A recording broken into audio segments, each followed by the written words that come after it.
മണ്ണാങ്കട്ടെ കരിയില് അവിടെ ഇതുപോലത്തെ ചോട്ടി മരത്തിലിരിക്കുന്നു.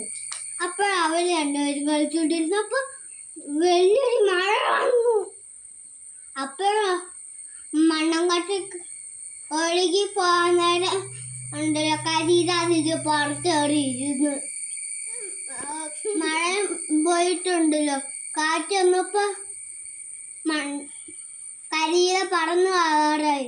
അപ്പോഴുണ്ടല്ലോ കരിയിലയുടെ മുകളിൽ മണ്ണാങ്കട്ട കയറിയിരുന്നു. അപ്പോൾ മഴയും കാറ്റും മാറിയപ്പോൾ മഴയും കാറ്റും ഒരുമിച്ച് വന്നപ്പോഴും ഉണ്ടല്ലോ അവര് പോവാറായി. അപ്പോഴുണ്ടല്ലോ അവിടുത്തെ ഒരു അമ്മൂമ്മ പറഞ്ഞു ആ മരത്തിന്റെ ചോട്ടിൽ അടിയിൽ പോയി അവള് വട്ടത്തിൽ പോയി ആ വീട്ടിൽ കയറി ഇരുന്നോന്ന് പറഞ്ഞപ്പോ മഴയും കാറ്റും പോയി. അപ്പോഴ അങ്ങനെയാണ് പറഞ്ഞത്.